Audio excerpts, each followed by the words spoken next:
El día de hoy vamos a entrevistar a alguien que es bastante especial para nosotros dos y esperamos que también su trayectoria de vida lo sea para ustedes. Nos encontramos en Cocina Creativa Emuná, en la calle de Vicente Guerrero número 120, aquí en Iguala de la Independencia Guerrero, un lugar muy acogedor. Esperamos que puedan visitarlo pronto para que se deleiten con todo lo que aquí preparan y agradecemos también las facilidades a los dueños y gerentes del restaurante. Carlos.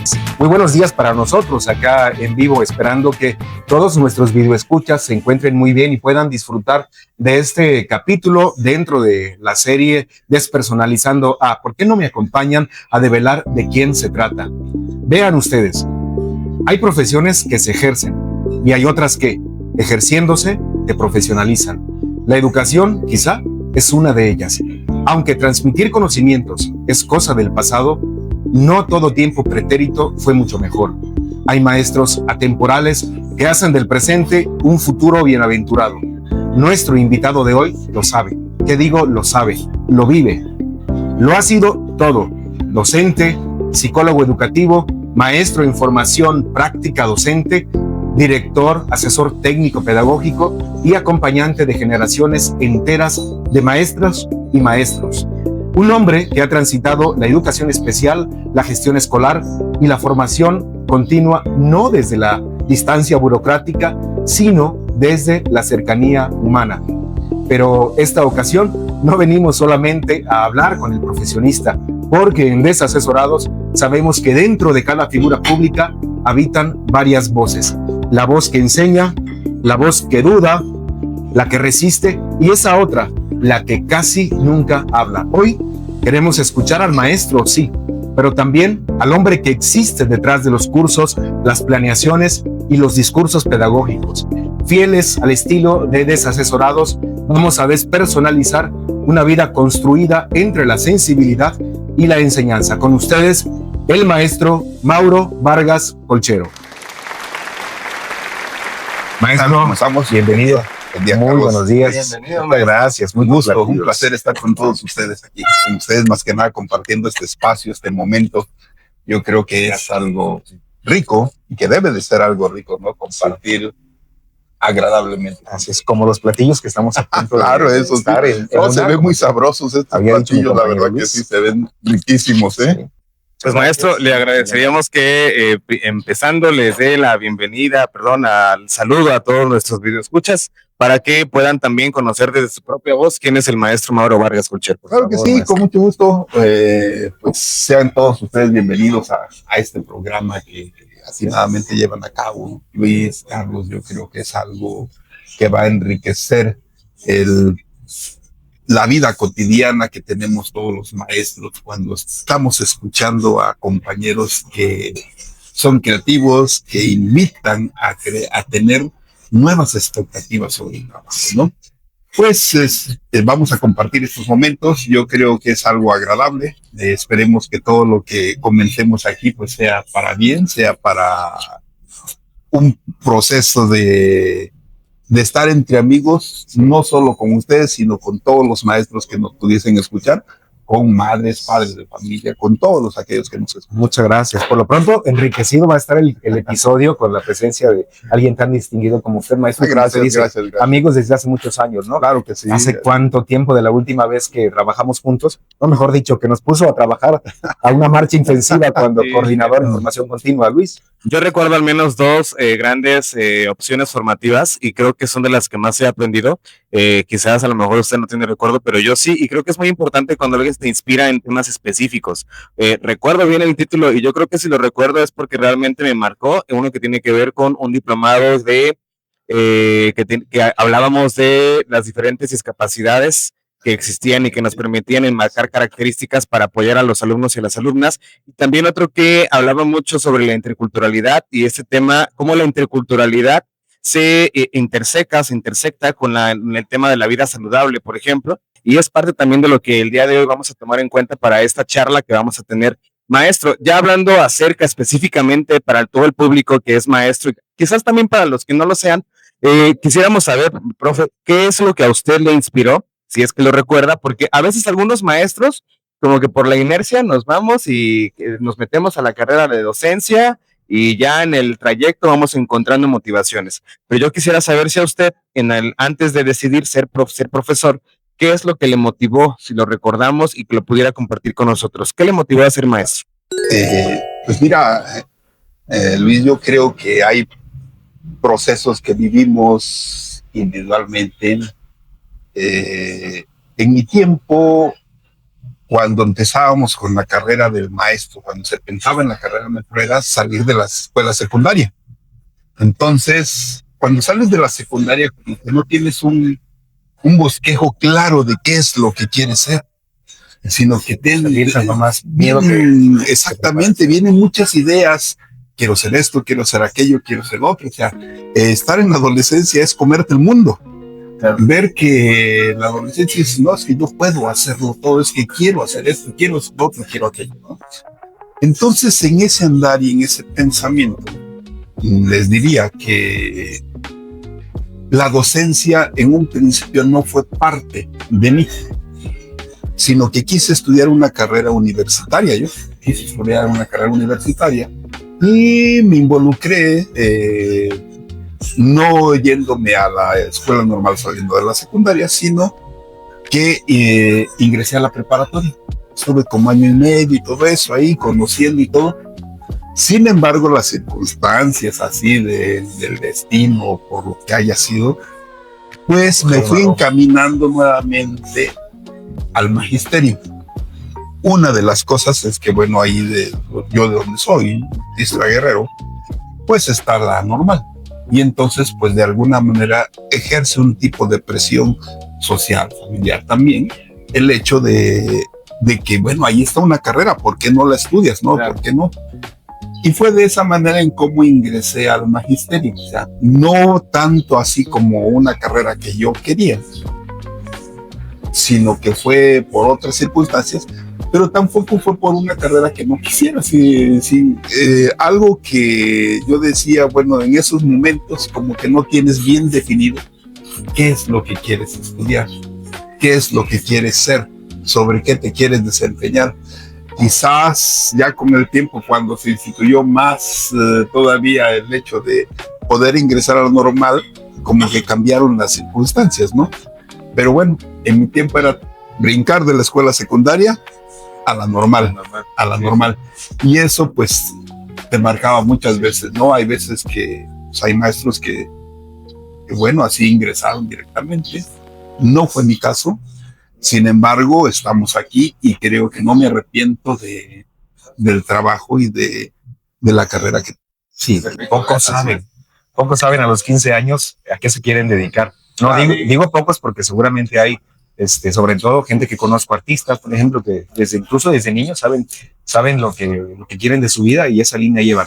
Pero yo me sumo al maestro, fue mi caso, ¿no? Yo a los 15 años difícilmente sabía exactamente qué rumbo quería tomar, pero aunque usted intentó tomar un rumbo distinto, qué bueno que todos los caminos lo llevaron a Roma, y en esa Roma nos encontramos nosotros tres, ¿no? Y claro, muy gustosos de haber coincidido. Claro. Bueno, pues aquí yo solamente quisiera decir que todo lo que nos acaba de comentar Carlos y el maestro Mauro, evidentemente atiende a algo que tiene que ver con la fenomenología. Todas las cosas que suceden en un contexto determinado, en un momento histórico, se describen o se explican debido a lo que se está viviendo. Por ejemplo, yo estoy seguro que en aquellos tiempos también la mayoría de los adolescentes tenían unas dinámicas familiares y sociales que quizá los orillaban a dedicarse a cosas que no eran precisamente a lo mejor sus sueños. Algunos eran un poquito más voceros respecto a lo que querían que otros, pero creo que nos permite esto reflexionar de cómo es que estas decisiones van cambiando conforme vamos evolucionando como humanidad, ¿no? O involucionando tal vez. Bueno, pues vamos a hacer una dinámica para poder plantearle las preguntas que tenemos preparadas al maestro Mauro. Para tal efecto, voy a hacer una breve explicación. Las preguntas que hemos diseñado para esta despersonalización las hemos clasificado en 3 colecciones que, como ustedes podrán ver en el video, son 3 colecciones de cartas de baraja francesa. Las que corresponden a la colección de las cartas del rey son preguntas que nosotros hemos decidido llamar la voz del maestro, desde la ética, la responsabilidad, la identidad que ha construido como docente, como profesional, el maestro Mauro.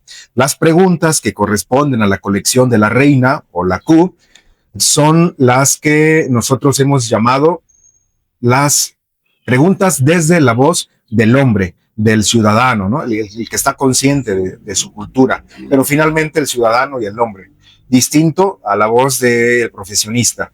Y las preguntas que tenemos en la colección de la J o el ballet son aquellas que nosotros estamos llamando la voz del que casi no habla, haciendo alusión a la psique, al instinto, al cerebro reptiliano. Dentro de cada colección hay algunas preguntas especiales que nosotros llamaremos la voz incómodamente honesta. Son preguntas que, aunque tienden a aludir también a la profesión del maestro, a las profesiones del maestro Mauro, lo que tienen de diferente es que las preguntas corrientes, comunes y corrientes, se van a contestar en un máximo de 2 minutos. Para tomar ese tiempo vamos a usar este reloj de arena que dura exactamente 2 minutos. El maestro Mauro tendrá que acotarse a esos 2 minutos, y las preguntas especiales, las incómodamente honestas, la diferencia es que solamente tendrá 1 minuto, y entonces ahí nos va a ayudar el maestro Luis y va a voltear el reloj de arena, que el azulito, que dura solamente 1 minuto. ¿Alguna duda, maestro? No, para nada. Bueno, pues. Y más adelantito habrá otras. Bueno, pues veremos. Más adelantito habrá otras dinámicas que las vamos a dejar en sorpresa, en suspenso. Como si no fuera suficiente en Desasesorados, le metemos más intensidad. Sí. ¿Quién quedamos que plantee la primera pregunta, Luis? Oye, ¿no? Sí, pero el maestro tendría de donde guste. Intermitentemente y al azar. Gracias. Gracias, muy amable. Eso es. Muy bien. Veamos. Quedamos que esta era la voz del hombre. Bien, esto creo que es una pregunta que a lo mejor hasta nos compete a los 3, pero va para usted ahorita. ¿Alguna vez, maestro, sintió que el sistema educativo en el cual se desenvuelve usted lo quiso convertir en alguien que no era? Sí, creo que en cierta forma el tratar de ser un jefe en vez de ser un líder, en vez de ser alguien que trabajara con sus compañeros. Y digamos que de alguna manera el cambio no fue propiamente el ejercicio de querer hacer esto no fue por imposición, sino más que nada yo creo que fue por un conocimiento vago que tenemos de lo que es la función que uno desempeña en ese momento, ¿no? En este caso estoy hablando cuando trabajé en la parte de director. No sabía qué hacer. Sabía lo de ser director por lo que había visto, por lo que había yo entendido que era ser director, por lo que los demás decían que tenía que ser el director. Y entonces al compaginar todo eso, pues era una forma como decir, el sistema quiere que yo sea así, ¿cómo tengo que ser? Entonces era una ambivalencia, ¿no? Entre lo que quiero y entre lo que quiere el sistema. Entonces esa era la parte que a mí me causaba cierto conflicto, porque cuando quería hacer el sistema, me decía, momento, o sea, no es por ese lado, es por ese. Y entonces se veía de forma diferente el ejercicio de la función directa. Bien, gracias. Carlos. Sí, y lo que usted observaba es que todos esperaban que fuera un jefe, no un líder. Exacto. Un jefe autoritario, quien dictara, un dictador, ¿no? Y dijera cómo se tenían que hacer las cosas. Sí, qué interesante cómo ha cambiado esta visión que se tiene cuando ya no solamente ves los toros desde el ruedo, sino que ya estás en el redondel lidiándolos, ¿no?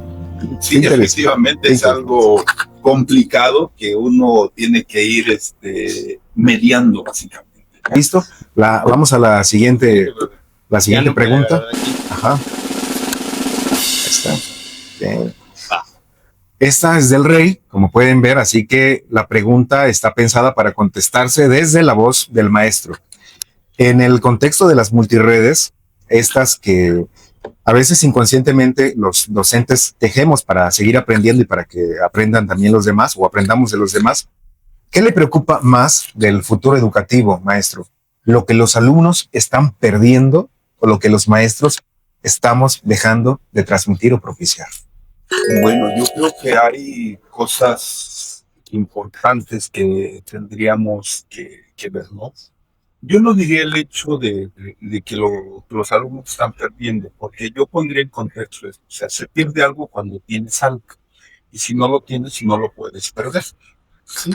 Entonces, en este sentido, digamos, si yo pienso en el alumno que va a la escuela, él va por querer obtener algo, por tener algo, y en este caso es un aprendizaje. Si no lo tiene, pues no puede perder ahí algo que nunca ha tenido, ¿no? Entonces, en este sentido, yo creo que lo importante es, bueno, poder tener para poder después perderlo, efectivamente. Pero en ese perder no se convierte en un perder, sino que se convierte en una toma de decisiones constantes que te enseñan a crecer, básicamente. ¿Por qué? Porque ya eso que tú consideras que perdiste, no, eso ya puede decirse que es un aprendizaje que te convierte nuevamente, sí, en lo que ya tuviste, como para poder decir, esto tiene que ser de esa, ¿no? Entonces, algo que me preocupa precisamente es esa parte, no tener esa situación de poder crear esa dinámica a nivel mental como personas, en el sentido de tener algo y decir, puedo cambiar, puedo tomar decisiones, pero para que yo tenga esto, debo primero de aprender. Tengo primero que decidir qué es lo que bien.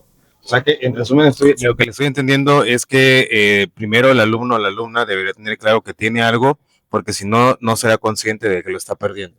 Ok, muy bien. Vamos con el que casi nunca habla, maestro. Así es que nos toca uno de aquí, porfa. Sale. Bueno, entonces, a ver, esta es una pregunta para que sea respondida desde el maestro Mauro, pero desde su voz, la que casi nunca habla. Y dice así: ¿qué cosas, maestro, quiso cambiar del sistema educativo y entendió que quizás ya no se iba a poder? Híjole. Una parte importante es la política educativa. Okay. Entender la política educativa es algo complejo, porque tú quisieras generar muchos cambios, pero la misma política te dice, no puede ser de esta manera, ¿sí? O sea, la política educativa ya está dictada, la política educativa te dice esto, y entonces eso te crea ciertas barreras, eso te crea ciertas situaciones de inconveniente para poder ejercer a veces libremente tu función, ¿sí? Eso dificulta muchas veces no lo vemos los maestros, o sea, creemos que la política educativa o no dimensionamos hasta qué punto la injerencia de esta política tiene que ver con la función libre que debe de realizar el docente. Okay.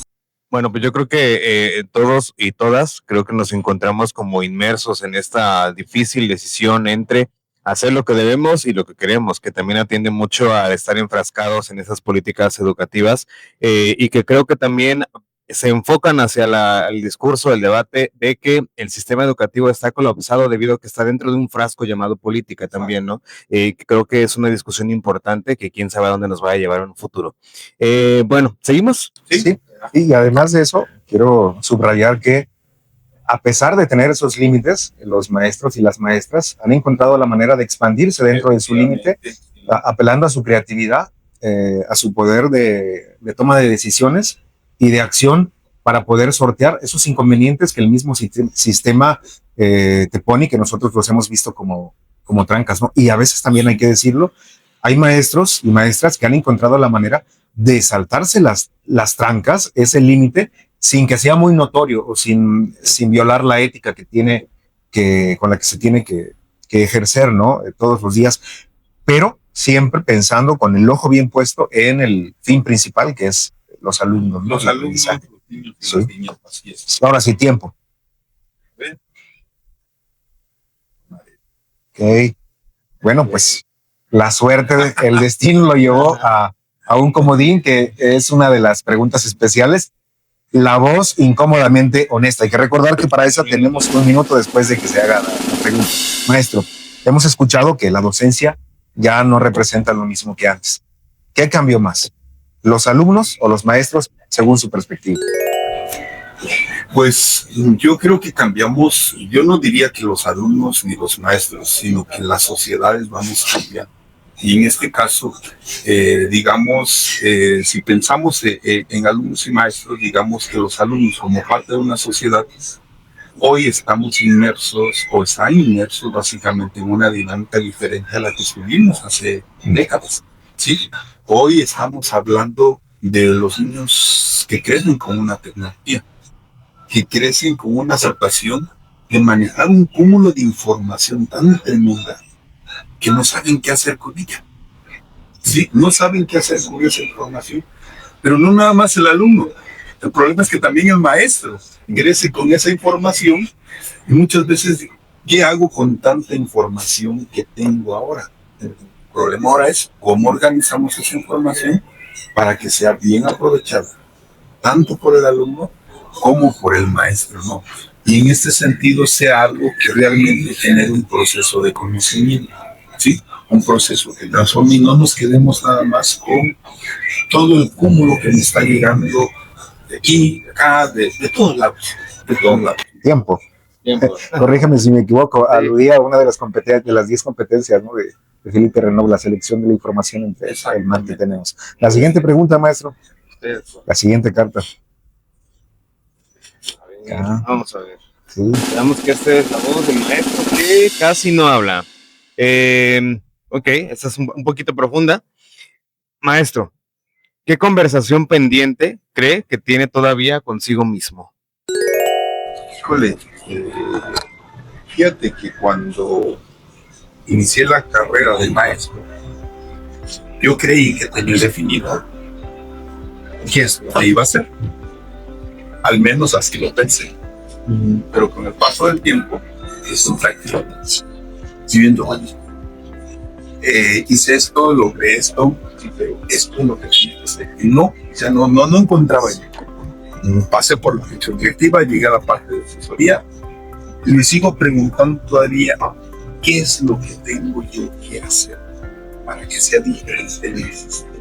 Y cuestión educativa, o sea, yo creo que es una parte que el mismo maestro se pregunta constantemente, ¿no? O sea, ¿qué tengo que hacer? O sea, ¿hasta dónde tengo que llegar para poder entender que ahora hay que ser transformado? Pero cuando llegas a ese punto resulta que dices, ¿ahora qué más? ¿Ahora qué sigue? Sí, claro. Entonces, esa pregunta como que te va acompañando todo el tiempo, ¿no? Todo el tiempo en la docencia. Ya logré eso, pero ahora ¿qué es lo que sigue? ¿Qué más tengo que hacer? Entonces, es una pregunta que hago constantemente. A pesar de todos los años de servicio que tengo, siempre me la sigo así. ¿Y ahora qué tengo que hacer? ¿Y ahora qué tengo que lograr? ¿Para qué? Para que mis compañeros logren por eso, para que logren eso, para que accedan a eso, ¿no? Sí. No es una pregunta que se termina. Sí, y a la fecha creo haber encontrado la respuesta y resulta que no, o sea, tengo que seguirle buscando. Claro. ¿Por qué? Porque ni yo mismo a veces me siento contento con lo que logro. O sea, siento que hay que hacer más cosas. Sí, yo... Quería decir que es una buena tendencia, ¿no? Todo aquel maestro o maestra o cualquier profesionista, cualquier persona, no necesariamente que tenga una profesión, esta tendencia positiva a tener la mente en movimiento. Todavía no termina un proyecto, pero ya tiene el otro ojo ya lo tiene apuntando hacia el siguiente proyecto, hacia el horizonte, para evitar esos espacios de ocio que dice la Vox Populi, el padre de todos los vicios es el ocio. Sí, ¿no? Y yo nada más quería agregar que en esa pregunta que siempre nos hacemos, los que estamos pensando en qué sigue, como dice Carlos, creo que solamente se quede pensando usted que nos está escuchando y viendo en la respuesta que hay, motivación o bloqueo. Creo que eso es importante definirlo para saber cómo continuar. Seguimos. Igualmente, la de hace un momento, esta es una pregunta que se responde desde la voz incómodamente honesta. Hay que recordar que usamos el reloj de arena de 1 minuto. Maestro, esta es una pregunta, como ya lo dije, incómodamente honesta, pero es una pregunta, creo que es muy blandita, es una pregunta que apela a la emoción, a la sensibilidad a la sensibilidad dual del maestro y del hombre, ¿no? ¿Ha llorado por algo relacionado con la escuela o la educación, maestro? Y si así fue, ¿cuál fue esa situación? Pues de hecho, digamos, no en el plano así de haber llorado, pero sí me causó una situación de sentimiento muy profundo, al grado de sentarme y de decir, ¿qué voy a hacer? ¿Qué voy a hacer aquí ahora? ¿No? Y que llegó un momento en que yo llegaba a su casa. Híjole, ¿y ahora qué hago? O sea, no sabía yo a qué me estaba enfrentando. ¿Qué pasó en ese momento?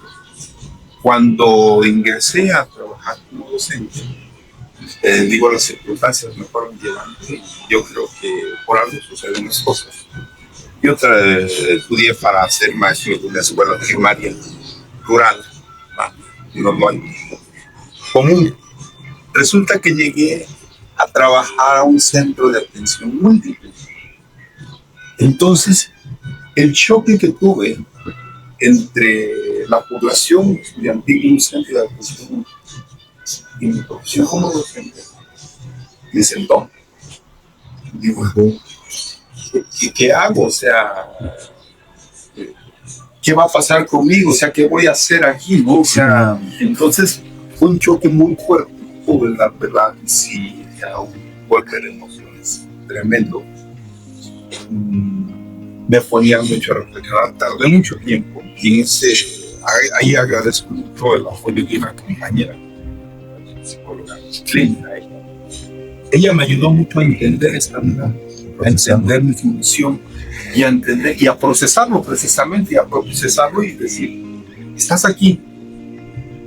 Ahora no pienses en por qué estás aquí, piensa qué vas a hacer estando aquí.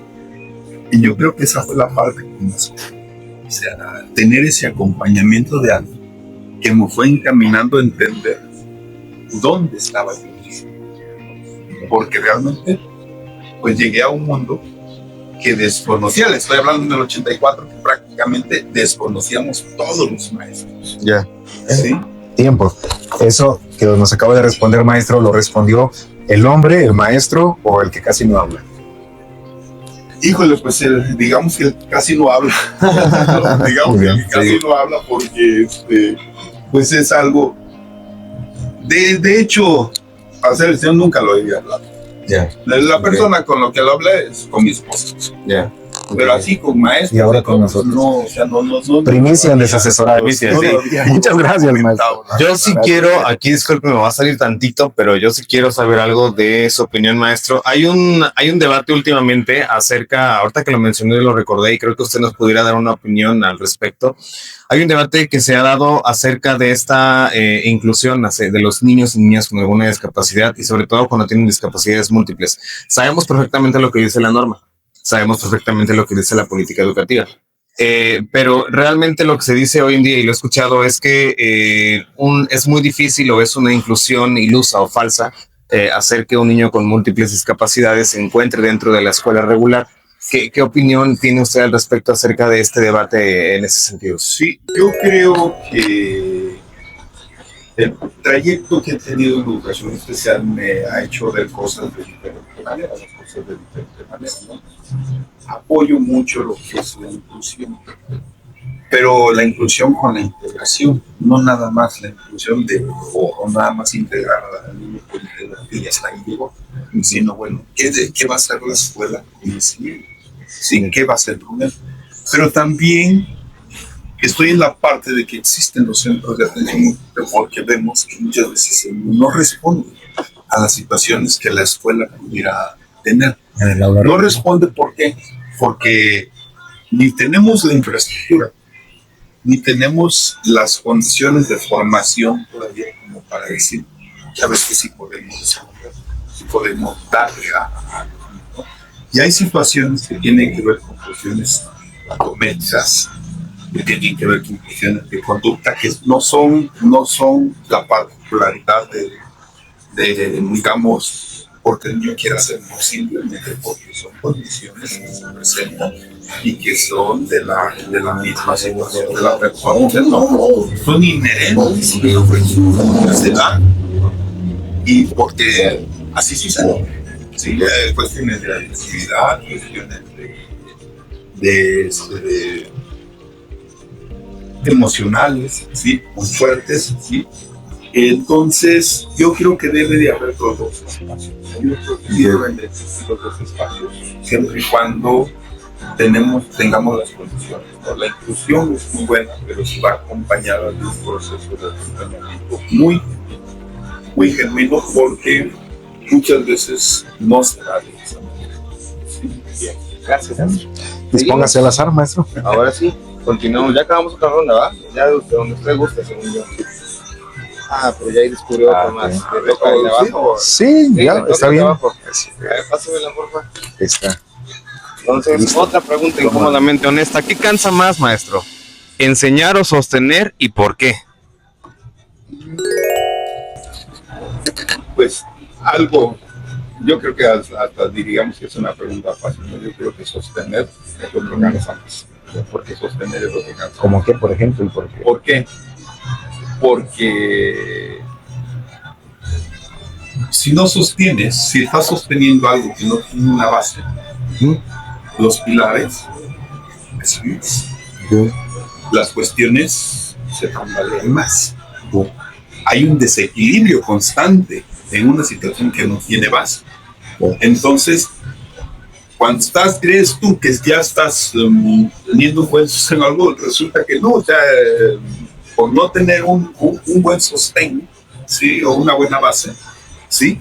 Entonces se vuelve más rígido, más pesado el poder sostener. Sí, sobre los hombros. Exactamente. Entonces yo creo que lo más pesado es sostener algo cuando no hay una base firme que te ayude a soportar eso. Eso que nos acaba de contestar, creo que lo contestó el maestro Mauro, Mauro el hombre, o la voz del Mauro que casi nunca habla. Yo creo que, a ver, ¿cuál es? Ese es el hombre. El hombre. Yo creo El que maestro y el que casi no. Ajá, Okay. creo Bueno. que la voz del hombre, ¿por qué? Porque bueno, como seres humanos, todos sostenemos algo. Claro. Todos sostenemos algo y cuando no hay una base que nos ayude, con una firmeza, realmente cansa.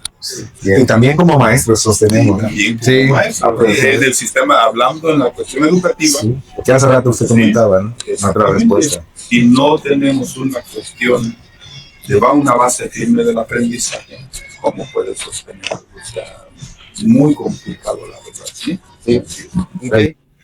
Bueno, pues la siguiente pregunta, la siguiente carta. Esta va para acá, ¿no? Sí. Ajá. Esta pregunta desde la voz que casi nunca habla. Maestro, ¿qué frustraciones nunca aparecen en los informes, pero sí en la vida cotidiana del docente? ¿Los ha experimentado Mauro Vargas? Y ¿Cuáles, por ejemplo? algo que siempre informamos es lo que es tangible, lo que se ve, lo que dicen los resultados, quizás esto.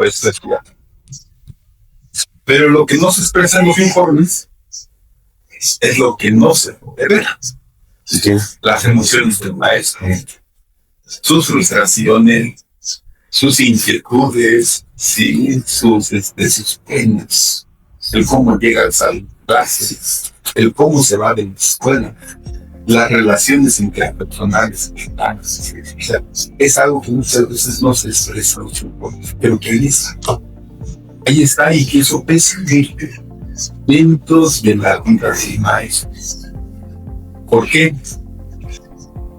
Hoy en día le estamos dando mucho peso en la cuestión educativa a la situación emocional, precisamente porque era algo que se había dejado prácticamente del lado del maestro, y no nada más de la gestión de la salud emocional del maestro, sino de los alumnos, de todos, estamos bien, pero la salud del colectivo, y no hay una salud emocional del colectivo, difícilmente podemos encontrar un proceso de desarrollo profesional de los muy alto. Entonces, algo que no se ve en sus rincones es precisamente todo de un tanquito que jamás lo va a hacer. Sí, eso de las emociones, si no nos creen, pregúntenselo a Mario Delgado, que recientemente hizo nuestro secretario de Educación. Nos ilusiona y nos desilusiona. Sí, claro. Eso que no aparece en los informes, eso que nos comentaba, que no aparece en los informes, pero sí es parte de la vida cotidiana del docente. Quizá nadie nos lo ha dicho, que está prohibido decirlo abiertamente, incluso sistematizarlo en los informes, pero de alguna manera lo hemos interiorizado como prohibido. Sí, eso no está correcto que se diga, o no está bien visto que yo lo diga, porque yo soy un profesional de la docencia, así tengo que discernir muy bien lo que es técnico, pedagógico y lo que es emocional o sentimental, ¿no? Claro. Muchas gracias, maestro. Adelante, la siguiente. Esa, allá el destino. A ver, aquí acabo de abrir otro vaso, ¿sí? Entonces le toca otra más. Está haciendo tendencia. Sería mía. Una más incómodamente honesta. ¿Cuántas reformas curriculares ha vivido, maestro? Antes de que empiece el tiempo, a ver, primero hagamos memoria de todo ello. ¿Tiene idea de cuántas reformas curriculares ha vivido? Sí. ¿Cómo cuántas, más o menos? A ver, denos un número. Estoy hablando ahorita desde que yo ingresé del 84. La primera reforma que yo viví estaba culminando entonces el periodo de Salinas de Gortari, ya al último tiempo, y se iba a dar paso a lo de Cedillo. Estamos hablando de la reforma del 92. Sí, una. Y empieza, culmina a gestarse más profundamente con la etapa de Cedillo en el 94. Sí. Así es. Viene otro proceso, en ese entonces, en la etapa de esa reforma, todo lo que es la evaluación formativa, y entonces empezó a darse todo ese algo. Sí. Le hizo ojito. Exactamente. Y viene la segunda reforma que yo viví, que tiene que ver con, estamos hablando con Fox. Ok, en el 2000. Exactamente, en el 2000. Fox le da un proceso, una tendencia a tecnologizar el sistema educativo. ¿Qué se abre ahí? En ciclo medio. Y vienen lo recuerdo a darse en todas las cuestiones que tienen que ver con el sistema educativo, y que era el boom prácticamente. Las pantallas inteligentes, sí, los centros de maestros, en las escuelas primarias, ¿no? Un ejemplo de por qué no hay que espantarse tanto con la IA, porque en aquel entonces también mucha gente estaba espantada. No, y siguió espantado durante toda esa reforma. El caso es que muchas veces en ciclo media quedó nada más en el aula como un equipo que teníamos, más no se le dio la oportunidad, ¿no? Entonces, este proceso desde el 2000 viene, y también todavía lo continuó un poquito Calderón. Calderón lo continuó un poquito, estamos hablando que en el 2000, 2006, como el 2012, vaya no, en el 2006, porque en el 2012 termina Calderón. Sí. Pero bueno, él entonces viene esa parte, y viene cuando se plantea el proceso de la RIA. 2011, ¿no? 2009, por ahí. Exactamente. Se plantea el proceso de la RIA, y viene todavía acompañarse con esa parte tecnológica, ¿no? Sí. Viene la otra reforma que me tocó vivir con Peña Nieto. Creo que vamos 4. Exactamente, con Peña Nieto viene la reforma básicamente. Y bueno, Peña Nieto establece el sistema de estímulos y todo esto, ¿no? Incluso, no sé si recuerdan que él decía que se iba, él también le apostó por la tecnologización, porque va a haber tabletas para todos los alumnos. Sí. Recuerdo también. Qué memoria. Unas cuantas tabletas nada más. Sí. Nada más, ¿no? Sí. Entonces, atravesé por estas reformas.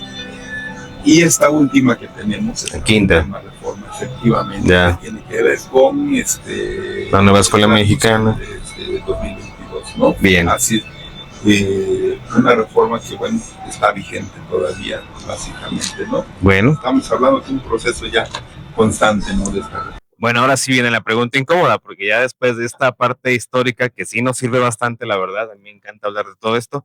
La pregunta es, de todas esas, maestro, ¿cuál le ha parecido la más pertinente para México o para Guerrero? Pues fíjate que todas han tenido una parte importante en el sistema educativo. Todas dejaron algo, básicamente, ¿no? Sin embargo, después de haber conocido estas reformas y los procesos que tuvieron, y te digo conocido porque me involucraba yo en cada reforma, la verdad sí, me gustaba involucrarme, ¿no? Básicamente. Sin que suene a cuestión partidista ni nada de eso, ¿sí? A mí me agrada mucho esta última reforma. Me gusta muchísimo, la verdad. Me gusta muchísimo esta última reforma. Sobre todo por el enfoque que están dando y el proceso metodológico. ¿Sí? O sea, este proceso metodológico a mí me gusta mucho. Yo creo que ustedes en preescolar lo experimentaron primero, lo vivieron primero, lo que es trabajar en proyectos. Y es algo realmente fascinante que la escuela primaria aprendiera a trabajar con proyectos, ¿sí? Con las metodologías sociocríticas que pues te inclinan a que el docente realmente sea una parte muy creativa, muy dinámica, ¿sí? Claro. Pero algo que me gusta más es el enfoque humanista que tiene el planteamiento, ¿no? Porque hoy se trata de ver a la persona, se trata de ver al ser humano, se trata de pensar en lo que les comentaba, en las emociones de los alumnos, pero no nada más las emociones de los alumnos, sino también del maestro, del colectivo, de los padres de familia, ¿sí?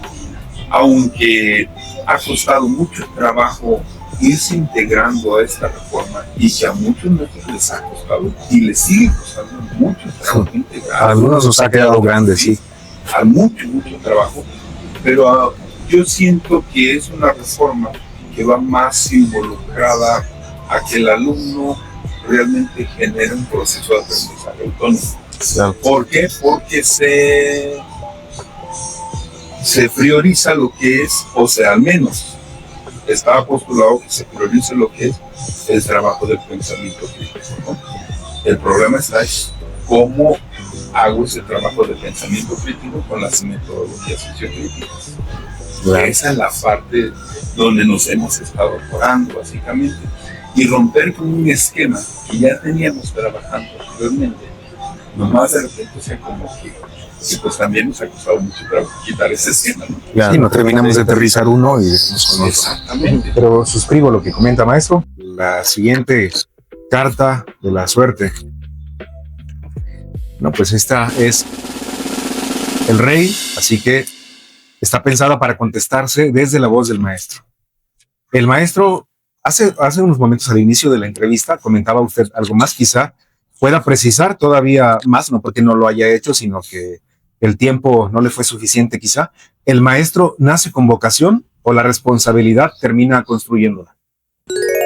Pues retomo la parte inicial cuando comentaba, ¿no? Que cómo fue que yo empecé a ser maestro. Sí. Realmente en un principio mi vocación no era ser maestro, ¿sí? Las circunstancias me llevaron a esa parte.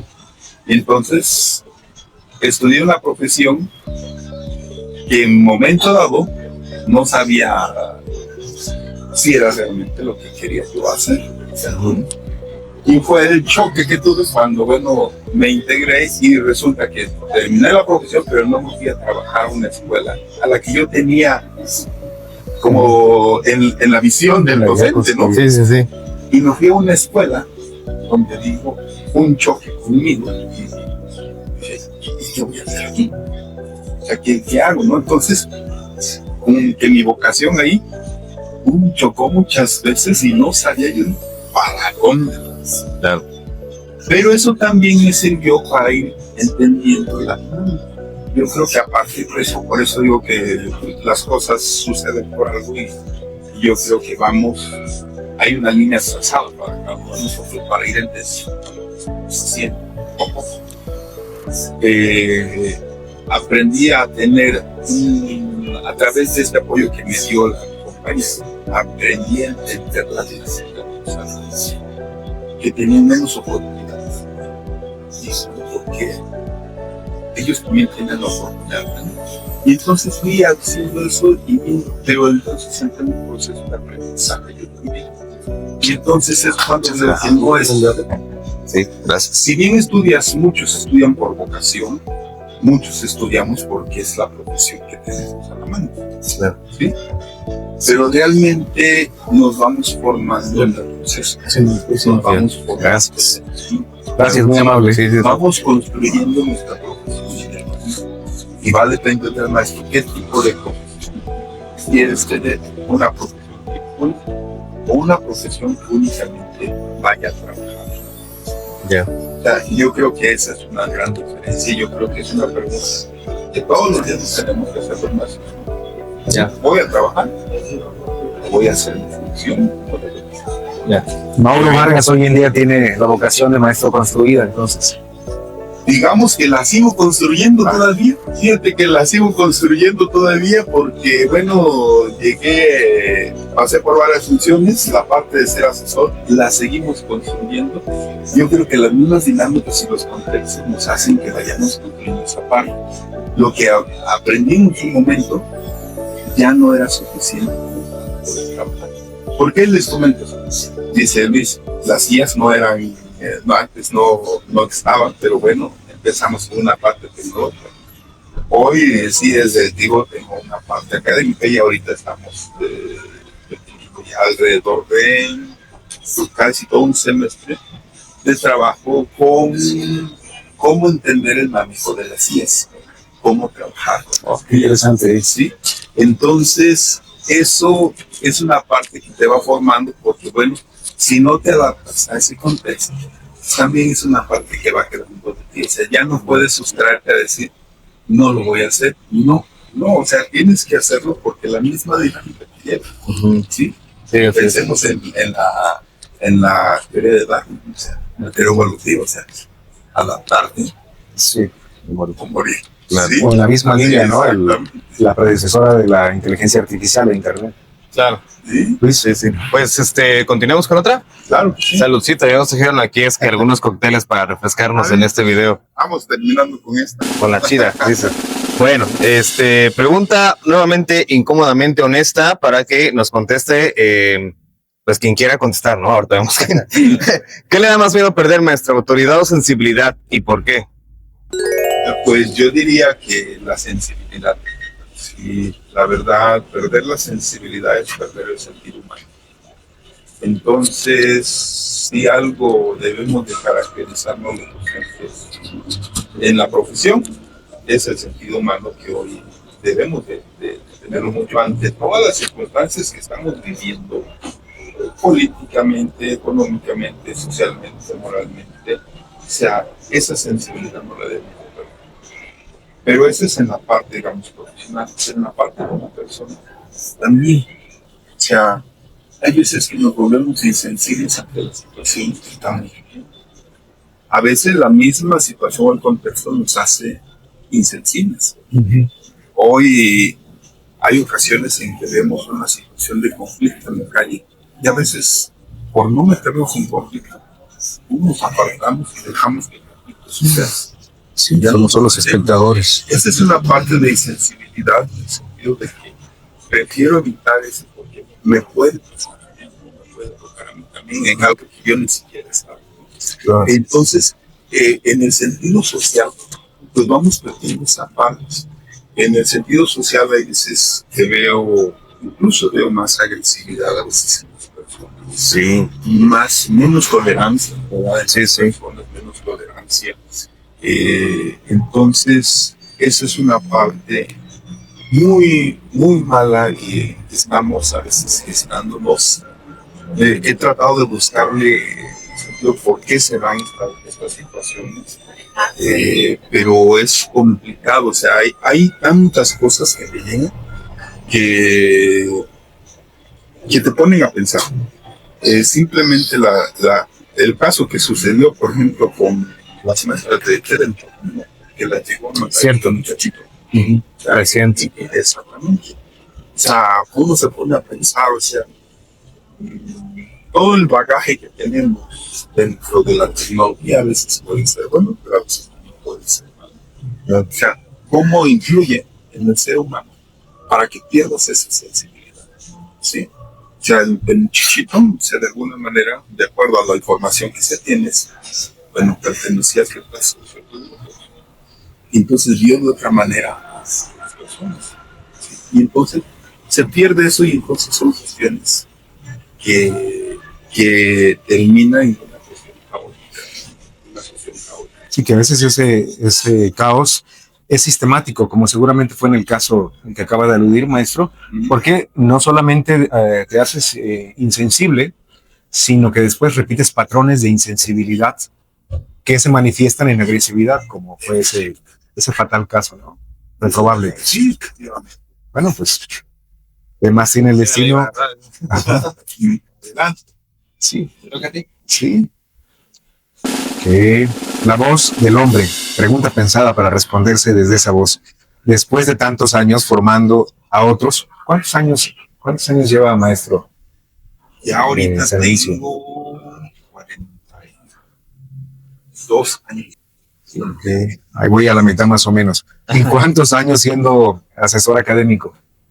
Asesor académico, estoy hablando de 20 años. Okay.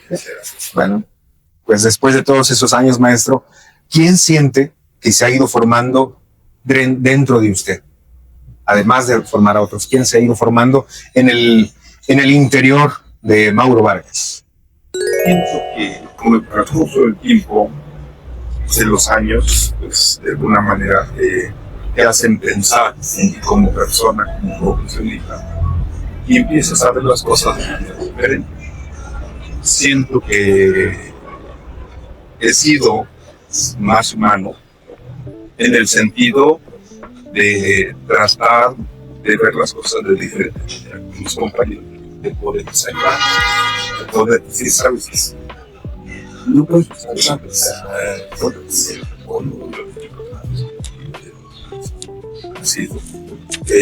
trato de ser mejor persona, trato de ser mejor persona. La misma situación que nos comentaba, tenemos intolerancia, que trato en lo posible de ser la mejor persona que pudiera yo ser. Eso no quiere decir que pues ando haciendo el bien, simplemente ser un parte social. Así es. Y eso te ayuda, pues bueno, de alguna manera, porque bueno, también yo creo que aquí la parte familiar, yo de mi esposa, la verdad, que a mí me ha llevado prácticamente de la mano, ¿no? Así es. Y pues yo creo que juntos hemos cambiado muchas cosas. Qué bueno que se inventaron las esposas. Así es.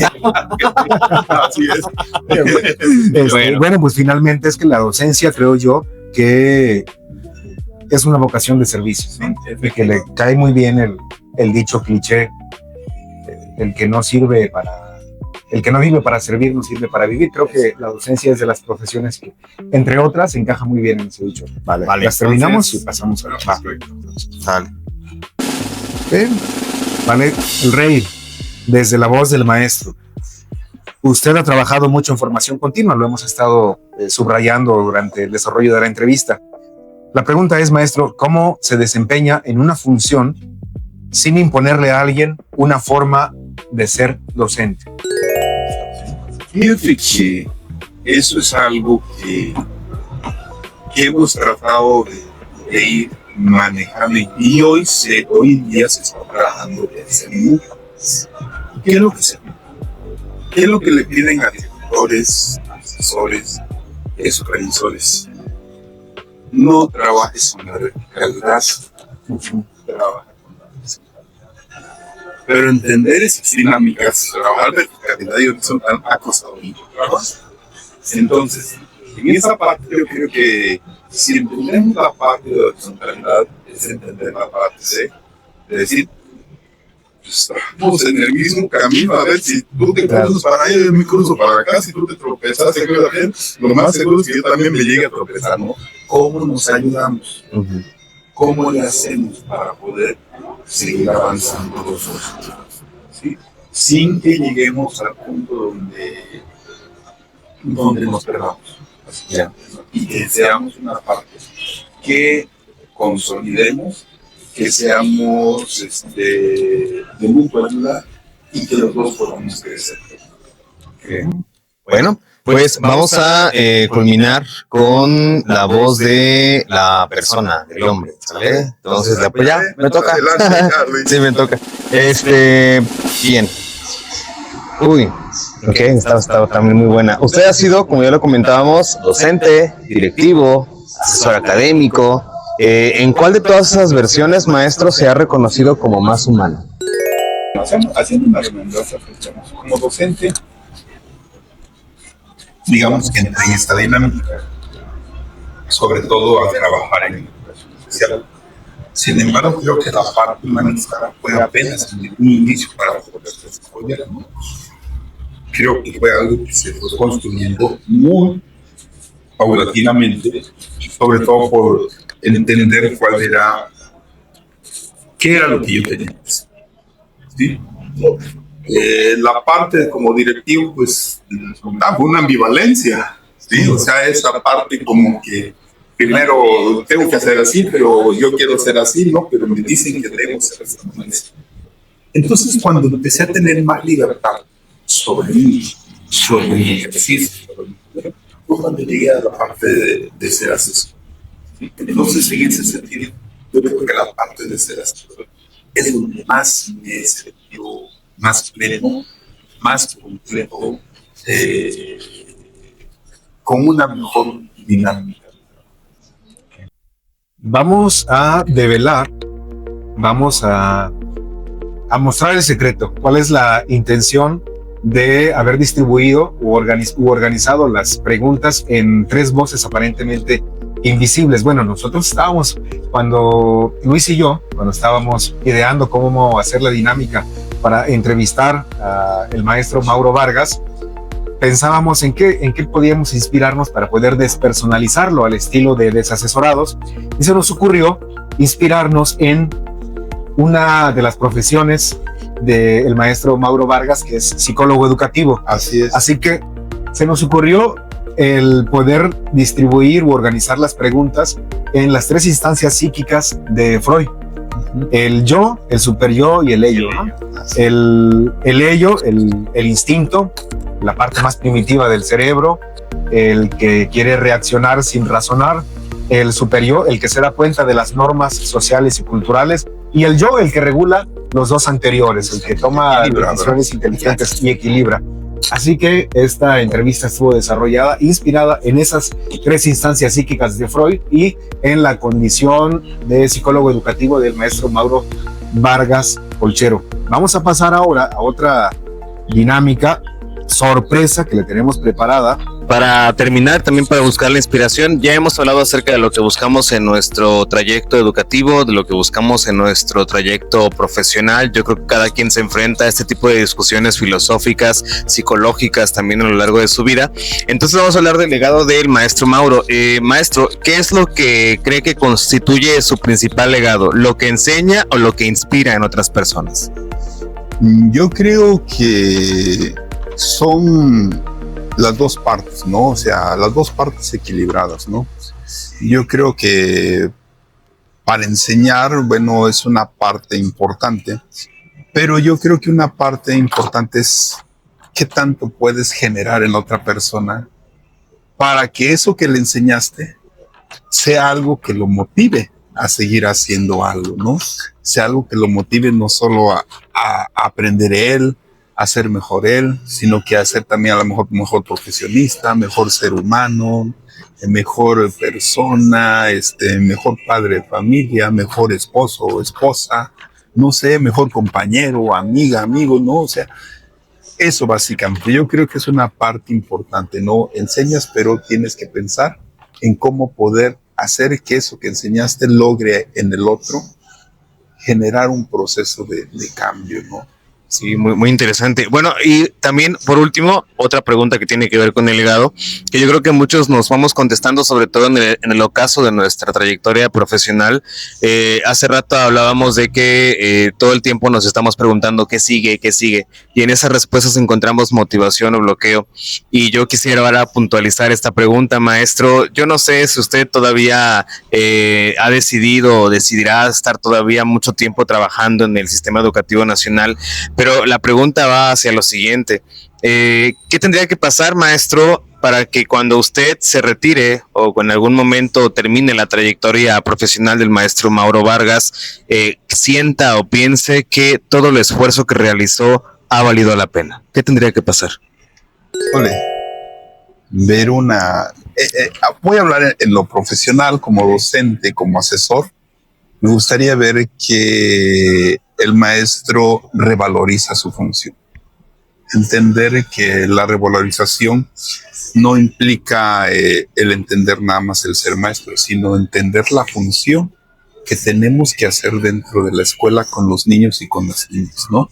Yo creo que eso tendría que pasar, yo creo que eso tendría que suceder.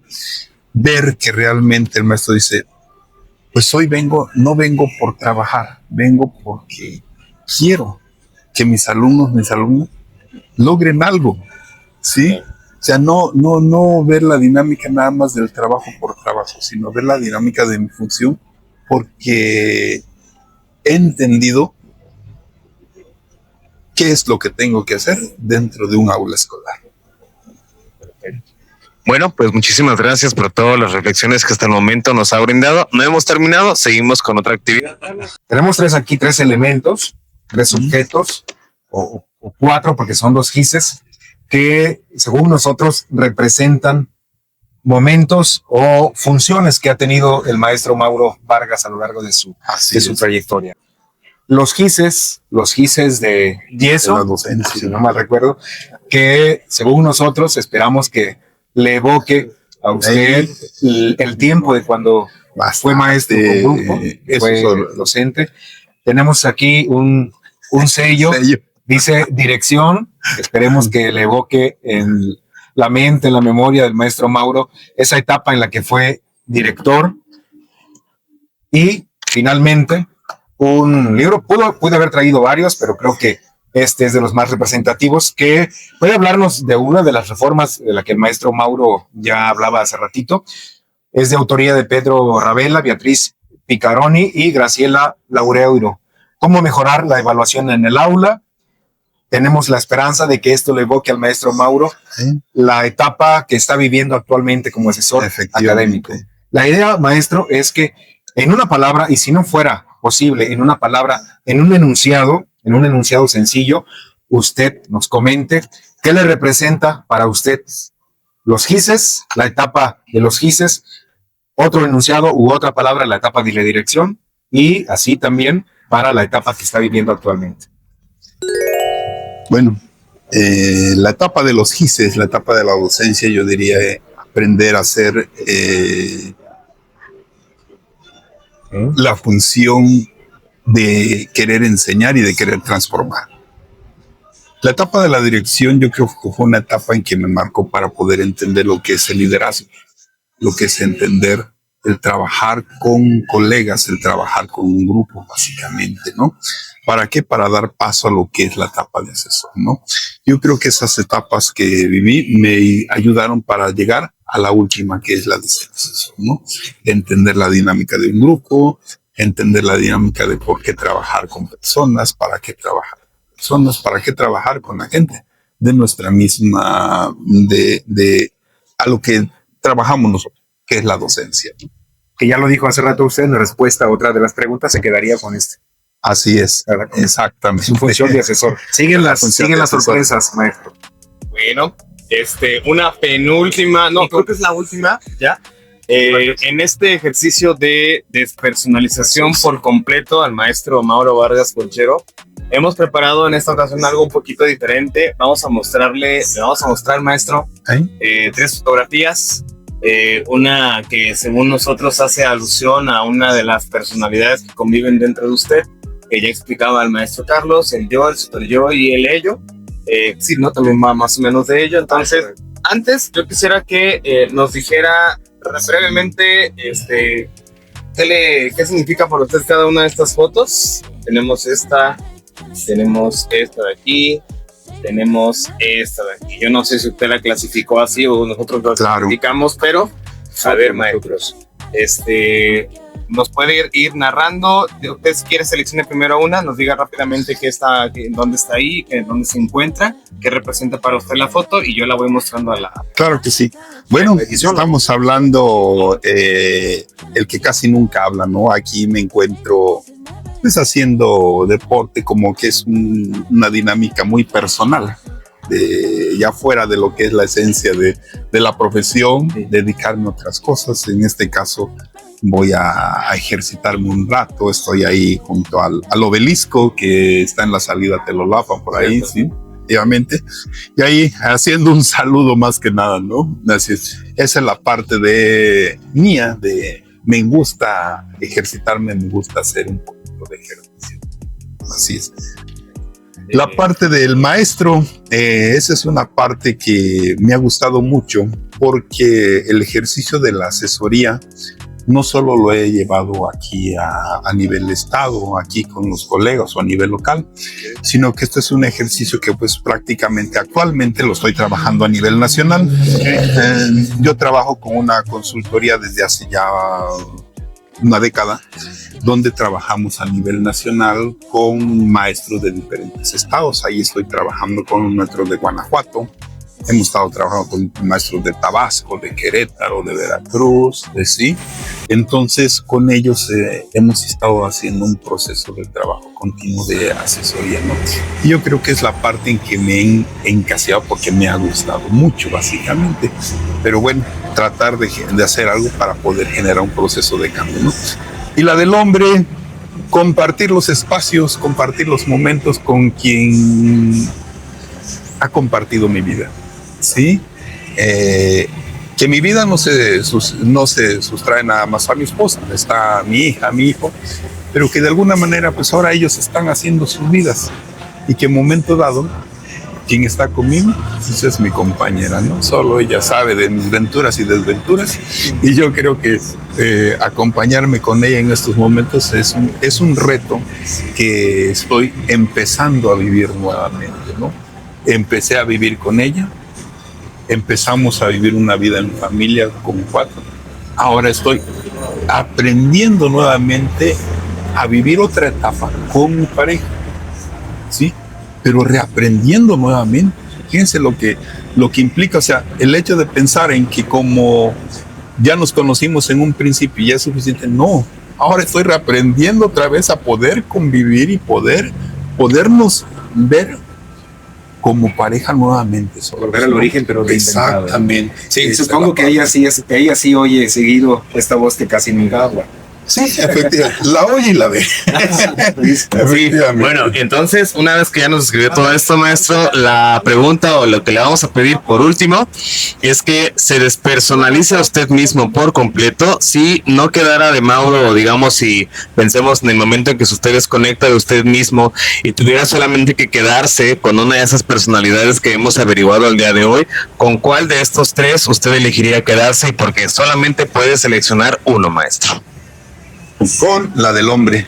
La del hombre, Sí, ¿por qué, maestro? Así es, porque